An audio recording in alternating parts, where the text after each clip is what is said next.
মানুষ চাকরি করে মাস শেষে বেতনের জন্য। এবার যে খবর আপনাদের বলবো তাতে ২৬ মাস বেতন পায়নি এবং অনশন করা হচ্ছে বেতনের জন্য ৭ দিন ধরে। ৭ দিন অনশনের পরেও কোনো রকম সুরাহা পাওয়া গেল না। শিক্ষকদের এই অনশন কলকাতার বেসরকারি ইঞ্জিনিয়ারিং কলেজে। আরো বিস্তারিত রৌনক জানাতে পারবে, আমার সঙ্গে রৌনক রয়েছে। রৌনক, বেসরকারি ইঞ্জিনিয়ারিং কলেজে এই বেতন জট ২৬ মাস মানে ২ বছরেরও বেশি সময় ধরে কেন বেতন পাচ্ছেন না?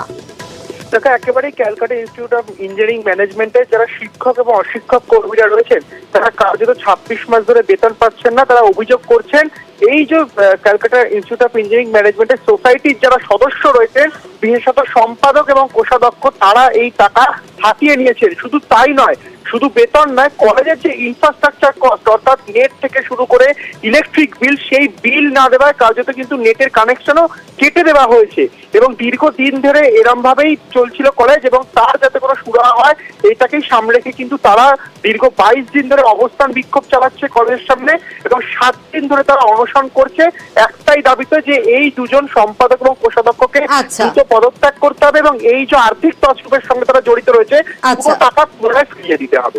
বেশ রৌনক, যাবৎ আমাদের বেতন আমাদের দিচ্ছেন না। ইএসআই থেকে শুরু করে পিএফ থেকে শুরু করে সমস্ত টাকা বাকি রেখে গেছেন। কলেজের ইলেকট্রিসিটি বিলের টাকা বাদ রেখে গেছেন, লাইন কেটে দিতে এসছে, সেই জায়গাতেও আমাদেরকে কোনো রকম ভাবে সেটাকে ব্যবস্থা করতে হয়েছে। কলেজে অনলাইনের যে পরীক্ষা চলছিল তার যে নেটের যে কানেকশন, সেই নেটের কানেকশনও দীর্ঘদিন যাবৎ টাকা না দেওয়ার ফলে লাইন কেটে দেয়। আমরা ১৯ তারিখ থেকে বাধ্য হয়ে আমরা অনশনে বসি। সবার বিরুদ্ধেই এটা প্রতিবাদ, মূলত গৌতম ব্যানার্জি এবং ট্রেজারার পার্থ দাস। আমরা চাইছি তাদের পদত্যাগ। যতক্ষণ অবধি আমরা পদত্যাগ না পাবো ততক্ষণ অবধি আমাদের অনশন চলবে এবং সে আমরণ অনশন চলবে। না ওনারা কোনো যোগাযোগ করছেন, না ওনারা টাকা পয়সা দিচ্ছেন, কিছুই ওনারা করছেন না। Starting from principal to group D staff, প্রত্যেকে আমরা মাইনে পাইনি। কিভাবে আমাদের সংসার চলছে এই অভাবের মধ্যেও আমরা সমস্ত স্টুডেন্টদের কথা মাথায় রেখে তাদের পরীক্ষার ব্যবস্থা, তাদের রেজিস্ট্রেশনের ব্যবস্থা, তাদের ক্লাসের ব্যবস্থা সবটাই করছি। তারা এতটুকুও মানবিকতার পরিচয় দিচ্ছেন না, এটা তো অত্যন্ত আশ্চর্যের ব্যাপার। ইস্যু একটাই, এখানে মাইনে বেতন এগুলোকে দেওয়া হচ্ছে না। তো ২৬ মাসের তো একটা বকেয়া আছে, প্লাস কারেন্টলি ধরুন ৬-৭ মাস ধরে স্যালারিটা পুরোটাই অফ। তো এখনো পর্যন্ত কোনো কিছু সুরাহার কিছু দেখছি না। পরীক্ষা আমরা নিয়েছি, অনলাইন পরীক্ষা, সেদিকে আমরা কোনো গাফিলতি করিনি।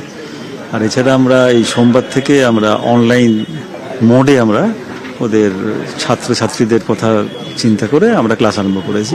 কর্মচারী প্লাস শিক্ষক অশিক্ষক সবাই মিলে ওই চাঁদা করেই ওই ইন্টারনেটটাকে আবার রিভাইভ করেছে আর কি।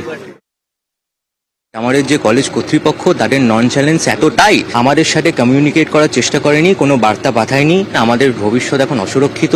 অনেকের কলেজের এক্সাম প্রিপোন হয়ে গেছে।